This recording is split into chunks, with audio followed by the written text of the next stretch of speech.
Il y a des choses que l'on garde en soi pendant des années. Pas forcément parce qu'elles sont dramatiques, pas forcément parce qu'elles sont exceptionnelles, mais parce qu'on a pris l'habitude de les porter tout seul. Une inquiétude, un doute, une peur, une fatigue, un besoin que l'on n'ose pas exprimer, une colère que l'on ravale, une tristesse que l'on minimise. Alors, on continue.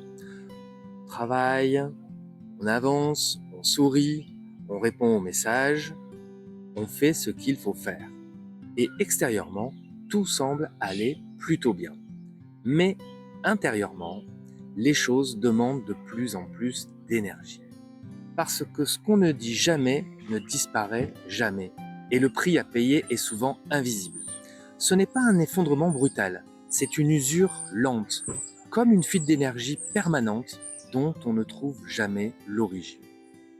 Je crois que beaucoup de personnes ont appris très tôt à ne pas trop parler de ce qu'elles ressentaient.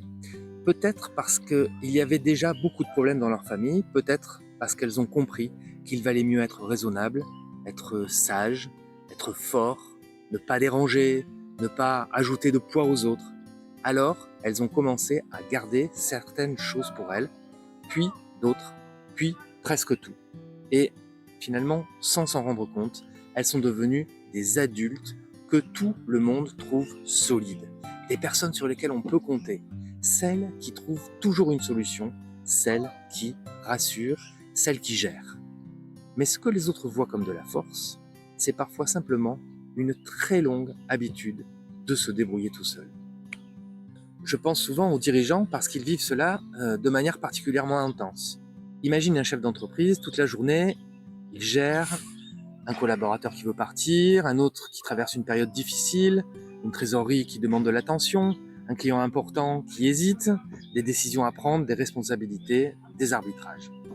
Et pendant toute la journée, il est celui qui rassure, celui qui décide, celui qui tient la barre. Puis, il rentre chez lui et quelqu'un demande « Comment ça va ?» Et très souvent, la réponse est « Ça va », alors qu'en réalité, il ne sait même plus comment expliquer tout ce qu'il porte. Parce que certaines inquiétudes ne trouvent aucun endroit où être déposées. Mais il n'y a pas besoin d'être dirigeant pour vivre cela. Combien de personnes répondent « ça va » alors qu'elles sont épuisées? Combien disent « mais c'est rien » alors qu'elles y pensent depuis des semaines? Combien minimisent leurs besoins, leur fatigue, leur tristesse, parce qu'elles ne veulent pas inquiéter, parce qu'elles ne veulent pas déranger, parce qu'elles ont peur d'être incomprises, et à force, elles deviennent expertes pour cacher ce qu'elles ressentent, parfois même à elles-mêmes. Le problème, c'est que ce qui n'est pas exprimé ne disparaît jamais. Imagine une pièce dans laquelle tu entasses des cartons. Au début, il reste de la place. Puis, des cartons s'accumulent, encore et encore et encore, jusqu'au jour où il devient difficile de circuler. Les émotions fonctionnent exactement de la même manière. Ce qui n'a jamais été regardé, ce qui n'a jamais été exprimé, ce qui n'a jamais été exposé, continue d'occuper de l'espace à l'intérieur. Alors parfois, le corps finit par prendre le relais. Il parle là où les mots n'ont jamais été posés. Fatigue chronique, insomnie, tension dans les épaules, irritabilité, perte de patience, difficulté à profiter de la vie. Et cette sensation étrange d'être toujours en vigilance. Je rencontre souvent des personnes qui me disent « Je ne comprends pas, j'ai tout pour aller bien et pourtant, quelque chose est épuisé. » Souvent, parce qu'une partie d'elle porte depuis beaucoup trop longtemps. Prenons l'exemple d'un couple. Une remarque blesse, on dit rien pour éviter une dispute. Puis une deuxième fois, puis une troisième fois, puis ça s'accumule pendant des années. Et un jour, on ressent de la distance, du ressentiment, de la colère, une perte de connexion. Et on croit que c'est arrivé soudainement, comme ça. Mais bien souvent, c'est l'accumulation de tout ce qui n'a jamais été exprimé. Certaines personnes sont devenues tellement habituées à montrer une image solide qu'elles ne savent plus comment être vulnérables. Elles savent parler de leur travail, de leurs projets, de leurs responsabilités, mais lorsqu'on leur demande « Et toi, qu'est-ce que tu ressens ?»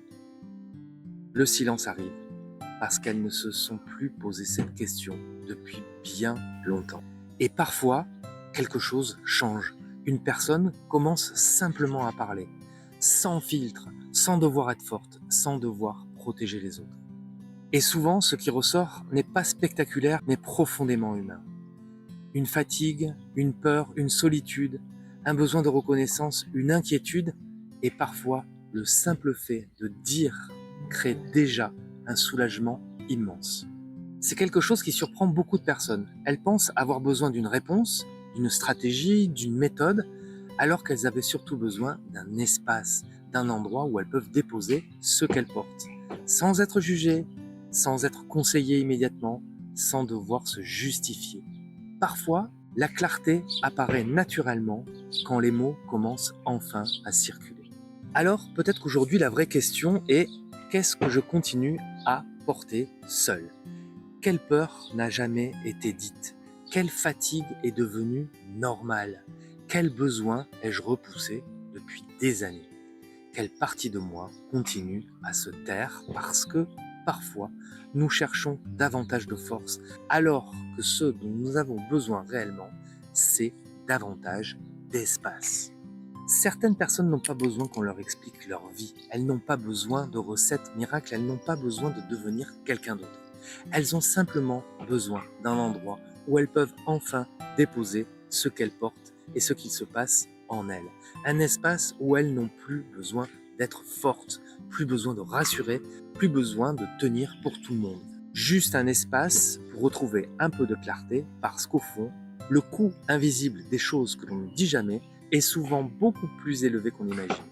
Et parfois, retrouver un peu de paix intérieure commence simplement par oser mettre des mots là où il y avait du silence.